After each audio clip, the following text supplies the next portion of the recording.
Hi everybody, it's Megan here from Little Pink Bike with another fun how-to video. One day when I was cruising through Pinterest, I found this really cute little bag that someone had made and put these 4x4 cards inside with little envelopes to match. I thought it was adorable. I don't really like the 4x4 size card. I kind of like the 3x3 card size, so I thought it would be fun to try to adapt the bag to fit my little 3x3 cards. This is what I came up with. You can find the link to the original video on my blog post, littlepinkbike.blogspot.com, and you can see how she made the bag for the 4x4 cards. But I'm going to do a short video here to show you how I adjusted the bag so that it fit my 3x3 cards. Let's get started. I pulled out some of the items that I used to create this little project. First of all, I die cut 2 of the 3x3 inch squares with the stitching detail from Lawn Fawn, and I scored a 1/2 inch from the top edge of one so that I could make a card base for it. I used the Lil Inkers stitched bow die. I think it's the medium one. I can't remember what the name of it is, but it'll be linked on my blog post and in the doobly-doo below. And I cut a base rectangle for my little bag. The base rectangle is 4 1/4 by 2.5 inches, and I scored a 1/2 inch from each of the sides, and I'm just pre-folding it now. I'll have all of the measurements on my blog post. From an 8.5 by 11 inch piece of cardstock, coordinating cardstock, I cut three strips 3/8 of an inch wide. Wow, that's hard to say. And then I cut a 4th strip, same width, and cut it in half. So that's about 5.5 inches long by 3/8 of an inch wide. This is a piece of designer paper, pattern paper from Lawn Fawn's Let's Polka collection. And I'm going to use the little dog here for the cards from My Favorite Things, You Make My Tail Wag. And I used the coordinating die for 2 of the cards. And then for the sentiment, I used the Chit Chat stamp set from Lawn Fawn. And of course, I used the coordinating dies to cut out those cute little speech bubbles. Now it's time to put the purse together. First thing I did was to cut a strip of the polka dot paper from Lawn Fawn's Mon Ami 12x12 collection pack, and I cut it at 3 3/4 by 10 inches long. I'm going to take one of the 3/8 inch wide cardstock strips and adhere that, before I even get started with any kind of base making or anything, to this long strip.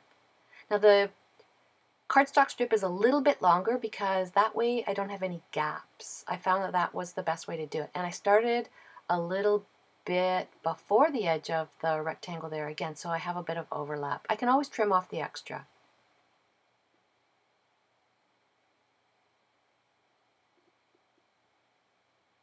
Now it's time to add some adhesive to the side, the long side that you didn't put the strip on the other side, on the inside, and then on the right-hand side, perpendicular to that. Next thing is the base. So it is a 4 1/4 by 2.5 inch piece of coordinating cardstock. I scored a 1/2 inch on all the sides. In order to make the base 3-dimensional, you have to cut some slits, and you can see where I'm cutting them here. You put a little bit of adhesive on all 4 corners, and you can see now that I'm folding them so that the flaps are on the outside of the box. This just gives a sturdier box. I'm not sure why, but if you watch Crafty Hallett's video, she might explain it a little bit better than I do. It just gives a little bit more stability to the box. And I do like to make sure that everything's lined up pretty well because you can see if it's not on the inside. And I like my projects to look good.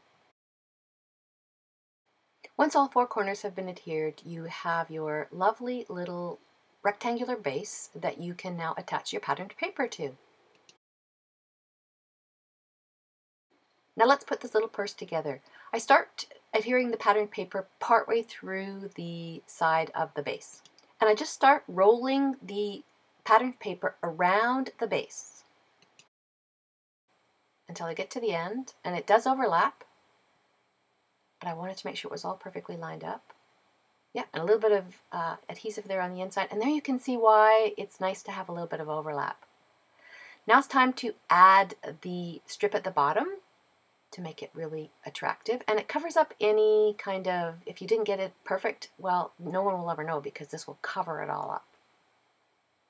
And I always have a little bit of overlap on the strips too, so that again, you can't see where I started and stopped. These are the handles. I actually ended up putting them on kind of incorrectly, but you'll see how I fix that. So I'm just kind of getting the handles pre-curved. That helps when you're putting it together. I used glue dots to adhere both ends of the handles. You'll see on the original video from Crafty Hallett that she used brads. And I don't know, I'm just not a brad fan, I guess. So I didn't. I liked the idea of just using glue dots. And I really wanted to have them perfectly aligned. And there, as you could see, I just kind of turned the handle inside out so that it was going the right way. Handles are on. Okay, now it's time to put a strip of cardstock on the inside to cover up where you adhered those handles. And I always like to start and stop on the same side so that all the little joins are on the back, I guess, of the bag. And here I find that if I just slip it inside and start to use a little bit of the bag's pressure, I guess, it just really lines up perfectly. There we are. Perfect. Bag done. I really love paper bows. I don't know what it is, but I just do. So this cute little paper bow die from Little Inkers with a stitching edges is gorgeous. So I'm just putting it together here so you can see quickly how I put it together, and there it's going to go on the edge of the bag. Now it's time for the sentiment. I cut a couple of flags from the My Favorite Things nested banner set, and I'm just adhering them together. You'll see I used a small polka dot, but I ended up switching that out for some plain black cardstock because it was just too competitive with the bigger polka dot. Just adhering that with a glue dot so that it's nice and secure. Now I don't know about you, but I have a trouble getting a perfect stamped image every time. And when I Copic color, I want it pretty perfect. So I'm going to show you how I am going to use the Misty stamping tool from My Sweet Petunia. I got this for my birthday and I absolutely love it. So I just line it up there, and you can see I've already put the cardstock in the lower right hand corner, and I bought a couple of smaller magnets from my local hardware store that were the same type of magnets. Now I just put in the speech bubble so I can see where I need to put that little dog stamp.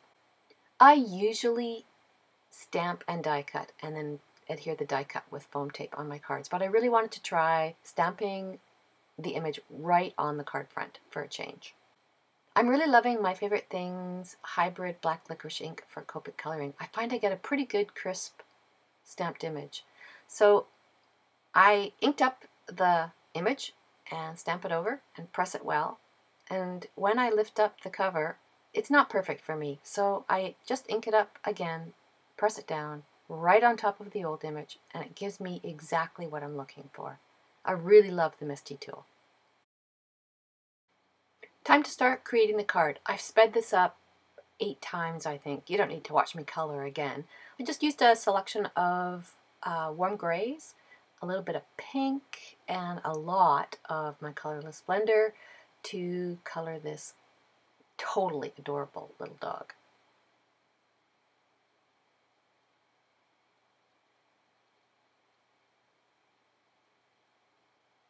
I always use the colorless blender when I go out of the lines. I always try to grab those little over colors right away with the colorless blender so that hopefully they go away. And this time it seemed to work out pretty well.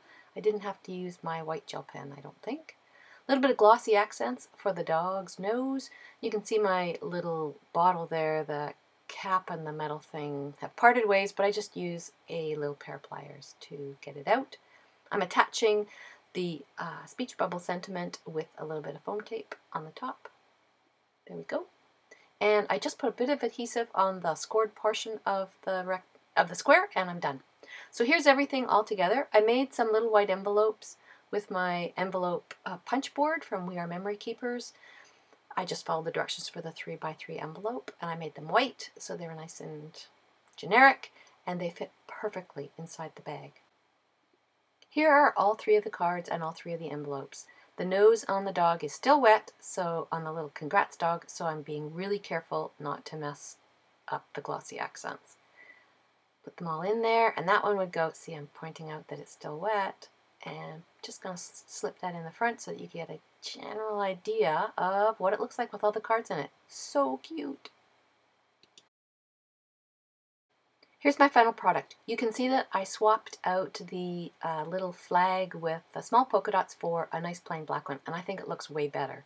But this is the bag with some of the cards and envelopes in it with the really cute little congrats one that I showed you how to do in this video. I hope you enjoyed this video. I hope you were inspired for sure. Please check out Crafty Hallett's video. The link is on my blog. She does a really good job, probably a better job than I did, of explaining how to put together this sweet little purse. Don't forget, all the measurements are available on my blog, littlepinkbike.blogspot.com, if you want to put together your own super cute little purse. See you next time.